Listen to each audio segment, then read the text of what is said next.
동창동원에서 며느리 잡으려던 시어머니의 참교육. 이 이야기는 온라인 커뮤니티에서 화제가 된 실제 사연을 바탕으로 각색한 내용입니다. 일장 세댁의 첫 시집살이. 안녕하세요. 오늘 들려드릴 이야기는 정말 속 시원한 고부 갈등 사연이에요. 주인공은 28세 세댁 최은정 씨입니다. 은정 씨는 대학교 동기였던 남편 박준수 씨와 결혼했어요. 준수 씨는 평범한 직장인이었고 은정 씨도 작은 회사에서 사무직으로 일하고 있었습니다.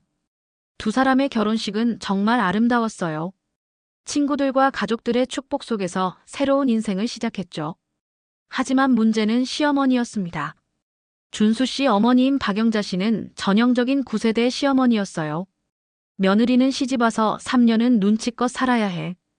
요즘 젊은 것들은 버릇이 없어. 이런 말을 입에 달고 사시는 분이었죠. 결혼 2주 차부터 시어머니의 요구가 시작됐어요. 은정아, 앞으로 매주 일요일에는 시댁에 와서 아침 드셔야지.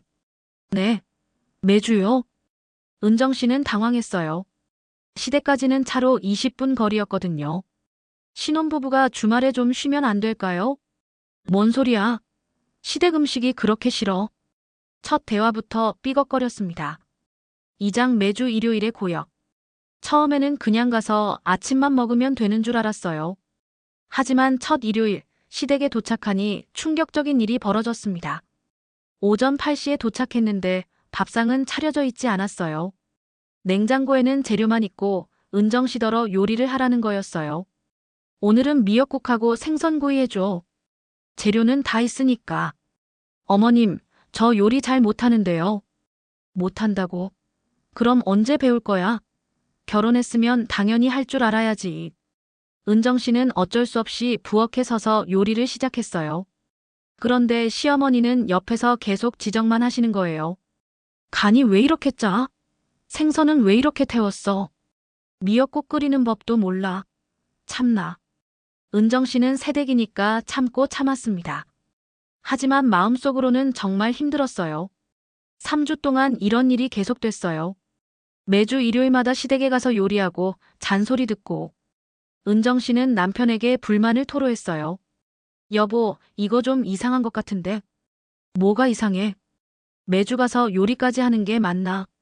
우리도 주말에 쉬고 싶어. 남편은 대수롭지 않게 말했어요. 처음에 몇 번 해주다가 나중에 안 된다고 하자. 그게 말이 되는 소리야? 언제까지 이래야 해? 3장 점점 늘어가는 무리한 요구들. 시어머니의 요구는 점점 늘어만 갔어요. 어느 날 갑자기 전화가 왔습니다. 은정아, 내일 시이모님이 영덕에서 올라오신대. 터미널에 가서 모시고 와. 언제 도착하시는데요? 내일 오전 중에. 은정 씨는 깜짝 놀랐어요. 죄송한데 저 내일 회사 가야 해요. 휴가 내면 되잖아. 하루 전에 갑자기 휴가를 어떻게 내요? 이미 퇴근했는데 어떻게 휴가 신청을 해요? 시어머니는 황당한 대답을 하셨어요. 내일 아침에 회사에 전화해서 못 간다고 하면 되지. 은정 씨는 어이가 없었어요. 요즘 세상에 이런 식으로 회사를 빠질 수 있다고 생각하시는 건가요? 어머님, 그건 정말 안 돼요. 회사에서 큰일 나요. 그럼 시이모님은 어쩌라고? 혼자 오시라고. 결국 남편이 나서서 해결했지만 은정 씨는 시어머니에 대한 불신이 쌓여갔어요. 또 다른 날에는 이런 일도 있었어요. 은정아, 이번 주말에 시댁 대청소하려고 하니까 와서 도와줘. 네. 대청소요? 응, 연말이니까 대청소해야지. 토요일 아침 일찍 와. 은정 씨는 일주일 내내 직장에서 일하고 주말까지 시댁 대청소를 해야 한다는 게 말이 안 된다고 생각했어요. 사장 친정 아버지를 모독하는 말. 은정 씨의 친정 아버지는 소방관이셨어요. 30년 넘게 화재 현장에서 시민들을 구하는 일을 하셨죠. 소방관은 직업 특성상 몸이 상할 수밖에 없어요. 매일 연기와 화학물질에 노출되고 위험한 현장을 다니다 보니까요. 은정 씨 아버지도 오랜 현장 근무로 인해 몸이 많이 상하셨어요. 특히 눈이 안 좋아지셔서 은정 씨도 어릴 때부터 안경을 끼고 있었습니다. 은정 씨가 결혼한 지 2년 후 아버지가 암으로 돌아가셨습니다. 정말 힘들고 슬픈 시기였어요. 소방관으로 평생을 살아오시면서 많은 사람들을 구하셨지만 결국 직업병으로 인해 일찍 돌아가신 거였죠. 그런데 장례식을 치르고 몇 달 후 시댁에서 정말 충격적인 일이 벌어졌어요. 어느 날 시댁에 갔더니 시어머니 동창들이 모여 있었습니다. 은정 씨가 안경을 끼고 있는 걸 본 한 아줌마가 말했어요. 며느리도 친정아빠 닮아서 눈이 약한가 보네. 그 말을 들은 은정 씨는 가슴이 철렁 내려앉았어요. 그런데 그 아줌마는 거기서 멈추지 않았어요. 아이 낳으면 그쪽으로는 조심해야겠어. 혹시 암 같은 게 유전되면 큰일이잖아. 순간 은정 씨는 피가 끓어올랐어요. 돌아가신 아버지의 병을 가지고 이런 식으로 말하다니. 더 화가 났던 건 시어머니의 반응이었어요. 시어머니는 그 말을 듣고도 아무 말도 하지 않으셨어요. 오히려 고개를 끄덕이는 것 같기까지 했죠. 은정 씨는 그 자리에서 참기 어려웠지만 여러 사람이 있는 자리라 꼭 참았어요. 하지만 집에 돌아와서는 남편에게 하소연했습니다. 여보, 오늘 어머니 친구분이 우리 아버지 얘기를 너무 심하게 했어. 뭐라고 했는데? 은정 씨가 자세히 얘기했지만 남편은 별로 심각하게 받아들이지 않았어요. 그냥 어르신들이 하시는 말씀이잖아. 너무 예민하게 받아들이지 마. 이 말을 들은 은정 씨는 더욱 화가 났어요. 자신의 남편조차 자신의 편이 되어주지 않는다는 생각이 들었거든요. 오장 드디어 터진 분노. 몇 주 후 비슷한 일이 또 벌어졌어요. 시댁에 갔더니 또 시어머니 친구들이 와 있었어요. 이번에는 다른 아줌마가 은정 씨를 보며 말했어요. 요즘 젊은 며느리들은 버릇이 없어. 우리 때는 시어머니 앞에서 말대꾸라도 했다가는 큰일 났는데. 은정 씨는 별로 신경 쓰지 않으려고 했어요. 하지만 그 아줌마는 계속 말을 이어갔어요. 특히 친정 부모가 일찍 돌아가신 애들은 더 그런 것 같아. 제대로 교육을 못 받아서 그런가 봐. 이 말을 들은 순간 은정 씨는 더 이상 참을 수 없었어요. 어머님, 친구분들에게 별 얘기를 다 하셨네요. 은정 씨가 시어머니를 똑바로 쳐다보며 말했습니다. 주변이 순간 조용해졌어요. 우리 아버지는 소방관이셨어요. 30년 넘게 시민들의 생명을 구하는 일을 하시다가 몸이 상하신 거예요. 그런 분을 두고 이런 식으로 말씀하시는 게 맞나요? 시어머니가 당황하며 말했어요. 은정아, 어른들한테 그렇게 말하는 거 아니야. 그럼 어른들은 돌아가신 분을 두고 이런 식으로 말해도 되는 건가요? 은정 씨의 목소리는 떨리고 있었지만 단호했어요. 우리 아버지는 화재 현장에서 수많은 사람들을 구하셨어요. 그 과정에서 몸이 상하신 거고요. 그런 분의 병을 가지고 유전이니 뭐니 하시는 게 과연 옳은 일인가요? 시어머니 동창들은 할 말을 잃었어요. 예상과 다른 반응에 당황한 거죠. 은정 씨는 계속 말을 이어갔어요. 그리고 제가 언제 버릇없이 행동했나요? 매주 일요일마다 와서 요리하고 갑자기 부르면 달려오고 대청소까지 하면서도 한 번도 싫은 소리 안 했는데요. 육장 시어머니의 작전 회의. 그 일이 있고 며칠 후 시어머니가 은정 씨에게 연락했어요. 목소리가 평소와 달랐어요. 뭔가 계획이 있는 것 같았죠. 은정아, 이번 주말에 시댁에 와서 친구분들하고 인사해. 친구분들이요? 응, 우리 동창 모임이 있어. 너도 와서 인사하고 가. 은정 씨는 뭔가 이상하다는 느낌을 받았어요. 평소에는 그런 자리에 며느리를 부르지 않았거든요.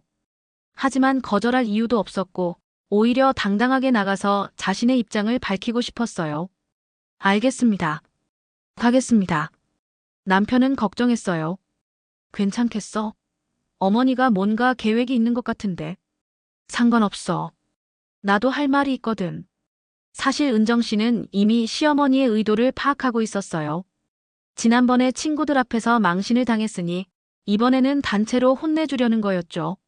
며느리 초장에 안 잡으면 나중에 큰일 난다. 이런 생각으로 동창들을 동원한 거였어요. 은정 씨는 오히려 당당했어요. 더 이상 당하고만 있을 생각이 없었거든요. 그동안 참고 참아왔지만 이제는 정말 한계에 도달했다고 생각했어요. 좋아, 한번 제대로 해보자. 은정 씨는 마음을 다잡았습니다. 7장 동창 모임의 진실. 주말이 되었어요. 은정 씨는 평소보다 단정하게 옷을 입고 시댁으로 향했습니다. 시댁에 도착하니 시어머니 동창 4명이 모여 있었어요. 모두 60대 중반의 아줌마들이었죠. 은정 씨를 보는 눈빛이 예사롭지 않았습니다. 마치 사냥감을 보는 듯한 눈빛이었어요. 이게 그 며느리구나.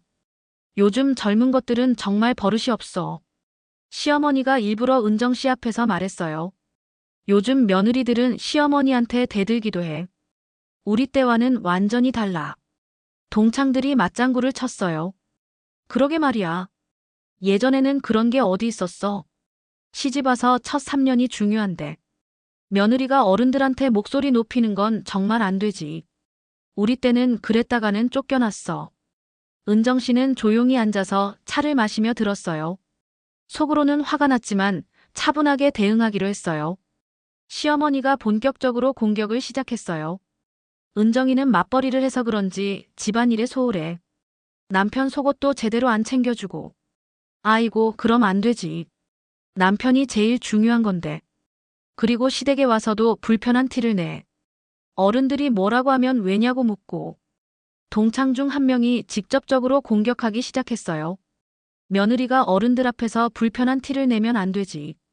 팔짱 완벽한 반격의 시작. 바로 그 순간 은정 씨가 말했습니다. 왜요? 뭐라고? 왜 불편한 티를 내면 안 되는지 모르겠어요. 시어머니와 동창들이 당황하기 시작했어요. 예상과 다른 반응이었거든요. 은정 씨는 차분하게 말을 계속했어요. 불편하게 만들 말만 하시면서 불편해하면 안 된다고 하시는 게 이해가 안 돼요. 시어머니가 끼어들었어요. 은정아, 어른들한테 그렇게 말하는 거 아니야. 어머님, 저한테 먼저 불편하게 하는 말씀을 하시면서 제가 불편해하면 안 된다고 하시는 게 말이 돼요? 동창들이 웅성거리기 시작했어요. 이런 식으로 나올 줄은 몰랐던 거죠. 한 아줌마가 다시 공격했어요. 그래도 어른은 어른이야. 예의를 지켜야지. 은정 씨가 대답했어요. 예의는 서로 지키는 거 아닌가요? 어른이라고 해서 아무 말이나 해도 되는 건 아니잖아요.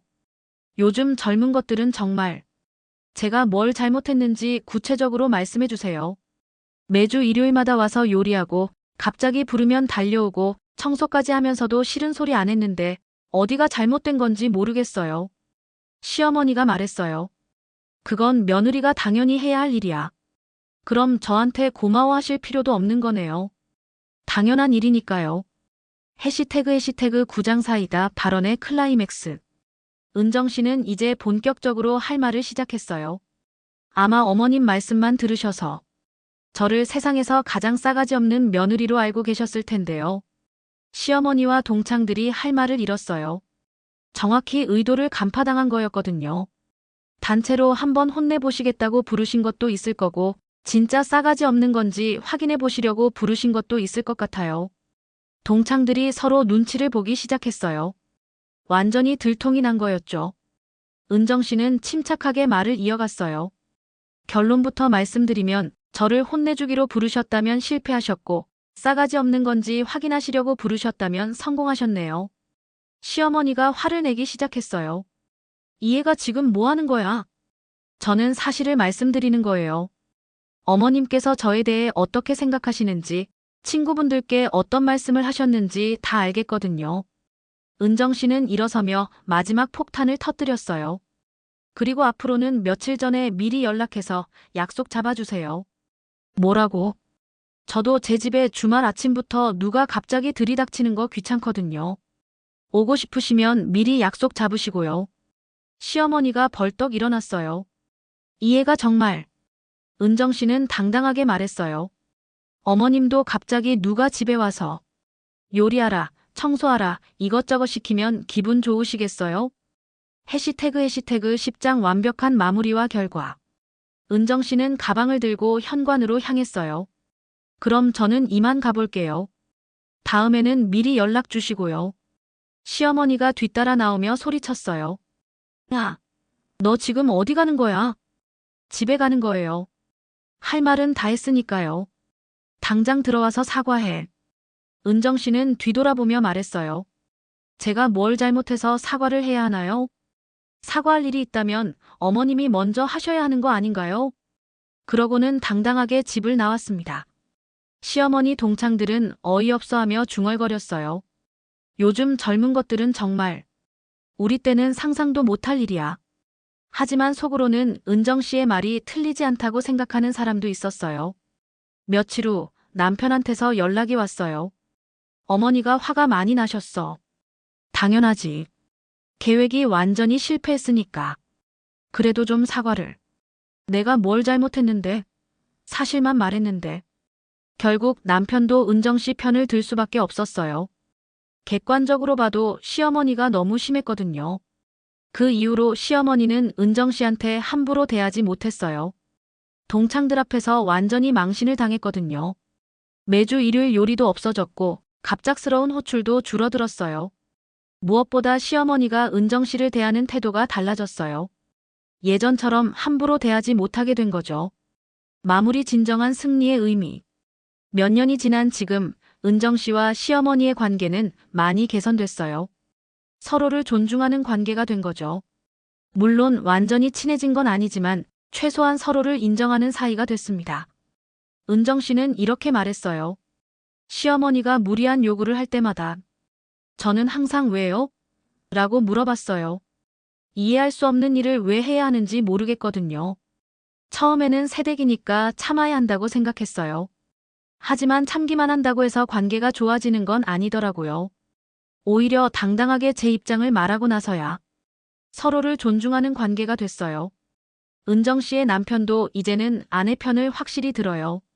그날의 일을 계기로 많은 걸 깨달았거든요. 그때 내가 너무 무책임했어. 미안해. 이제라도 깨달으면 된 거지. 현재 은정 씨 부부는 아이들과 함께 행복하게 살고 있어요.